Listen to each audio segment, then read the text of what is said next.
मित्रांनो, देव म्हणतो, मी फक्त पोकळ आश्वासने देत नाही, मी सांगतो ते करतो.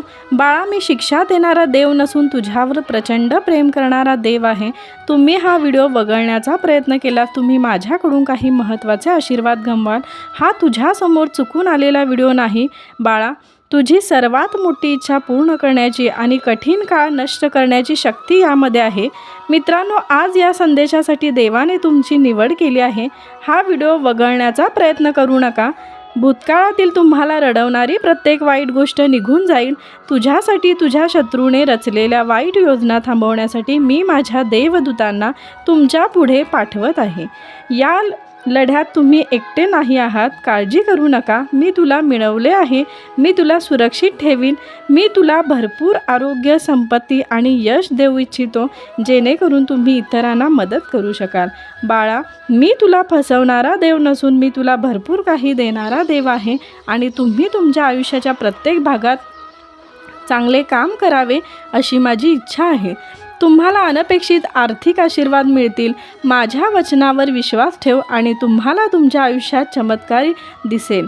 ही नवीन सुरुवात आणि नवीन संधीची वेळ आहे. बाळा, मी या आठवड्यात तुमचे आशीर्वाद तिप्पट करीन. हे आश्चर्यकारक वाटेल, परंतु मी जे बोलतो त्यावर विश्वास ठेव. मी एक देव आहे जो गोष्टी वाढवतो आणि मी तुम्हाला खूप आशीर्वाद देऊ इच्छितो.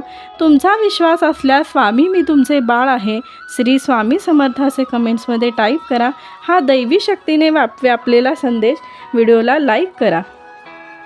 स्वामी स्वामी आपली माऊली आहे. स्वामीने आपल्याला भिवू नकोस, मी तुझ्या पाठीशी आहे असे अभयवचन दिलेलं आहे.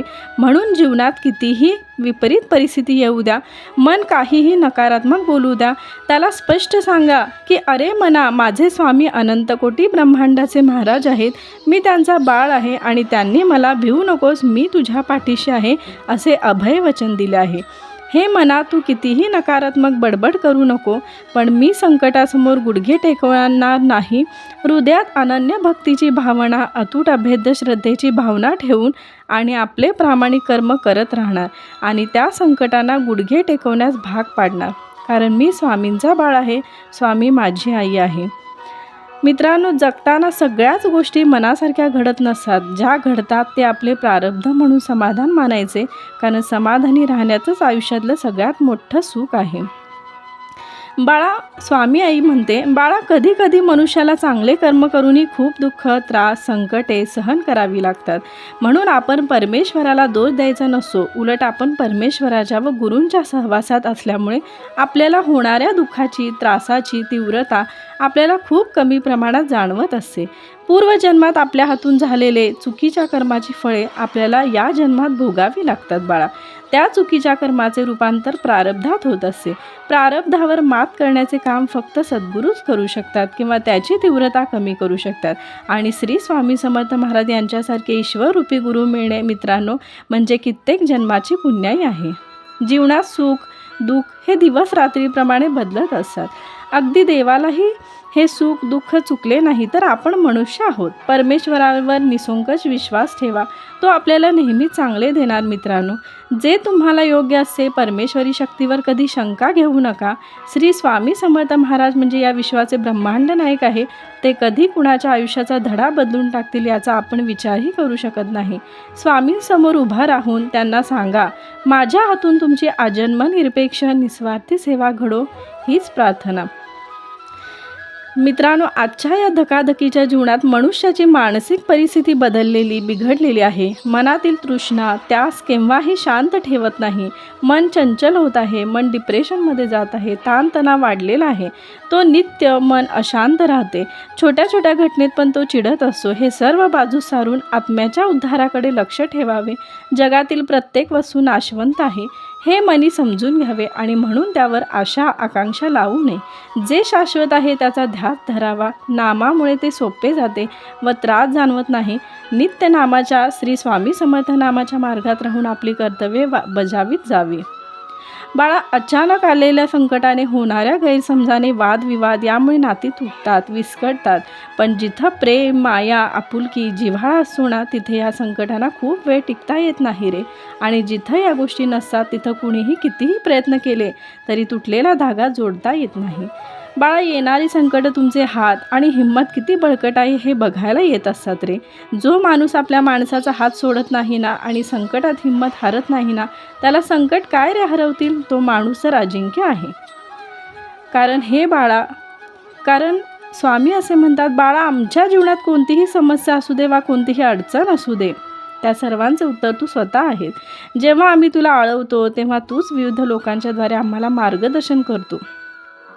आणि स्वामींना असे म्हटले पाहिजे, आमच्या जीवनात कोणतीही समस्या असू दे वा कोणतीही अडचण असू दे, सर्वांचे उत्तर तू स्वतः स्वामी आहात तुम्ही. जेव्हा आम्ही तुम्हाला आळवतो तेव्हा तू विविध लोकांच्या द्वारे आम्हाला मार्गदर्शन करता, आम्हाला दिशा दाखवतात आणि कर्मसंकेत देऊन समस्येचे निराकरण करतात. भावनेच्या प्रश्नाच्या कोड्यातून आम्हाला सोडवता. हे समर्था, तुझे आमच्यावर अनंत उपकार आहेत. तुझ्या उपकाराची परतफेड करण्याची आमची पात्रता नाही. आम्हाला फक्त इतकेच वरदान दे की तुझे नाम नित्य आमच्या ओठी असू दे, तुझा ध्यास हृदयात असू दे, कारण तू सोडून आम्हाला कोणीच नाही. धन्यवाद स्वामी. असे सतत म्हणत जावा. तुमचे कोणतेही टेन्शन असू दे, तुम्ही हळूहळू कमी होते. कारण कुटुंबातील व्यक्तींना एकमेकांवर रागवण्याचा जन्मसिद्ध हक्क असतो, पण तो राग मनात धरून ठेवण्याचा नसतो. वेळोवेळी बोलले गेलेले शब्द पाळण्यासाठी किंवा सोडून देण्यासाठी असतात, ना की मनात साठवण्यासाठी. कारण कुटुंब म्हणजे परस्परांना सावरून घेणारी आपली माणसे असतात. इथं मोठ्यांना मान असतो, चुकलेल्यांना क्षमा असते, कामचुकारांना माफ असते आणि सूत्रधारांना अधिकार असतो. परस्परांना किंमत देऊनही सुखदुःख वाटून घेत असेल, त्यात समाधान मानून आला दिवस आनंदाने जगणं म्हणजे कुटुंब होय. त्यामुळे कुटुंबाची साथ कधीही सोडू नको. कुटुंबातील व्यक्ती चुकले तर त्यांना चुकीची जाणीव करून दे, पण त्यांची साथ कधीच सोडू नकोस.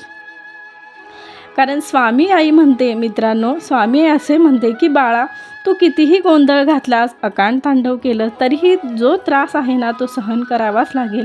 तू साधनेत आहेस. तू निस्वार्थ भावनेने जेव्हा मनापासून भक्ती करत आहेस तेव्हा तो त्रास कमी करण्याचा नक्कीच आम्ही प्रयत्न करीन. कर्म हलकं होण्यास मदत म्हणजे दैवी साधना. आता समजा एखाद्या गोष्टीचा त्रास तुला होत आहे किंवा एखादी गोष्ट तुला मिळत नाही आहे, म्हणून तू त्रागा करू नको, जीवाचा गोंधळ करू नको, रडत बसू नको, ज्याच्यामुळे शारीरिक व्याधी त्या तुझी उत्पन्न होती, शरीरावर त्याचा विपरीत परिणाम होईल आणि तुझ्यामुळे तुझ्या जवळच्या लोकांना त्रास होईल.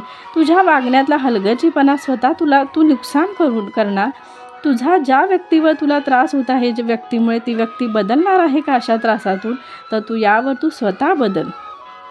कारण जेव्हा अनन्य भक्ती प्रत्यक्षात कृतीत येते ना, तेव्हा तिचे रूपांतर सेवेत होते. तू स्वामींचे नामस्मरण सतत करत जा, आमचे नामस्मरण कर.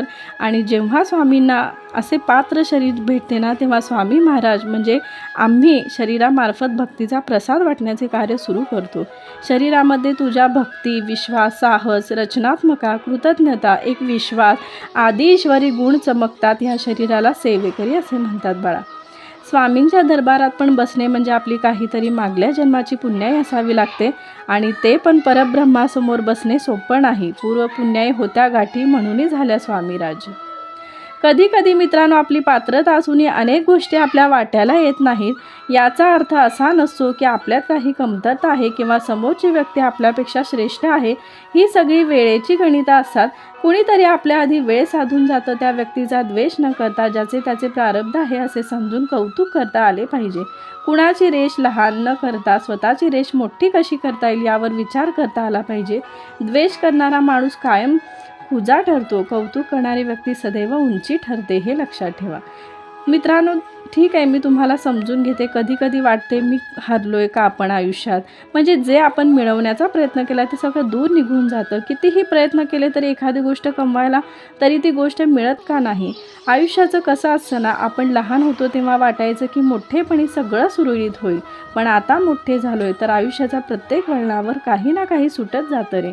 प्रयत्न केल्यावर यश मिळतं असं म्हणतात, पण कधी कधी ते प्रयत्न कमी तर पडत नाहीत ना, हा प्रश्न सारखा आपल्या मनामध्ये येत असतो. हे समजून घेतो मी, पण आपण या आशेवर जगत असतो. जे होतं ते चांगल्यासाठीच होतं आणि जे होणार आहे ते पण चांगल्यासाठीच होणार. ठीक आहे, दुःख प्रत्येकाच्या आयुष्यात असतं, पण स्वतः त्या प्रत्येक गोष्टीवर कशी मात करायची ही स्वतःलाच ठरवायचं असतं. आयुष्याला म्हणायचं, घे किती परीक्षा घ्यायची ते, मी तुझ्या प्रत्येक परीक्षेत पास व्हायला तयार आहे. देवाची ओळख व्हावी असे वाटत असेल तर अखंड नामस्मरणाला मित्रांनो खरोखर पर्याय नाही. वासरू घेऊन गेले की गाय जशी पाठीमागून आपोआप येते ना, त्याप्रमाणे नाम घेतले की भगवंत त्या नामापाठोपाठ आपोआप येतो. श्री स्वामी समर्थ या मंत्राच्या अखंड नामस्मरणाचा आपल्याला छंद लागला पाहिजे मित्रांनो. आपल्या मुखात श्री स्वामी समर्थ अखंड नाम असले की काय घडते तर आपली जन्मजन्मांतरीची पापे जळून जातात, हे लक्षात ठेवा मित्रांनो. त्यामुळे कोणतेही टेन्शन असू दे, कोणतीही अडचण असू दे, स्वामी नाम सतत आपल्या मुखात ठेवा. स्वामींना आठवा. स्वामी कधीही आपल्याला काहीही कमी पडू देत नाही.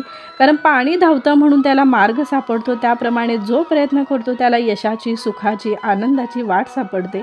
नशिबापेक्षा मित्रांनो कर्तृत्वावर जास्त विश्वास असावा, कारण उद्या येणारी वेळ आपल्या नशिबामुळे नाही तर कर्तृत्वामुळे येते.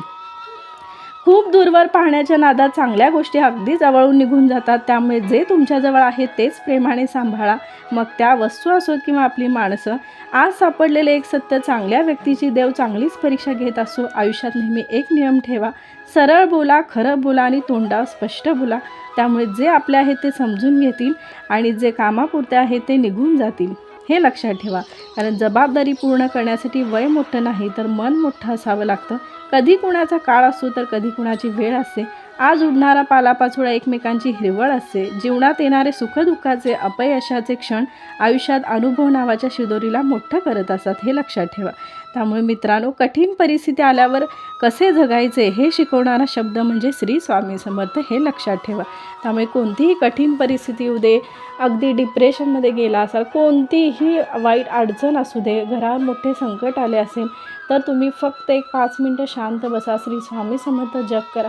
स्वामी आपल्याला कोणत्याही अडचणीतून आपल्याला बाहेर काढतील, हे मी खात्रीने सांगते. आणि मित्रांनो, एवढे सांगून मी प्रामाणिक प्रयत्न केलेला आहे.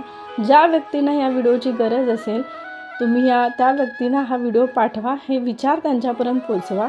आणि एवढेच बोलून मी माझा व्हिडिओ इथेच संपवते. व्हिडिओ आवडला असेल तर प्लीज लाईक करा, शेअर करा, सबस्क्राईब करा. वेळात वेळ काढून तुम्ही माझा व्हिडिओ पाहिल्याबद्दल तुमचे खूप खूप धन्यवाद. श्री स्वामी समर्थ.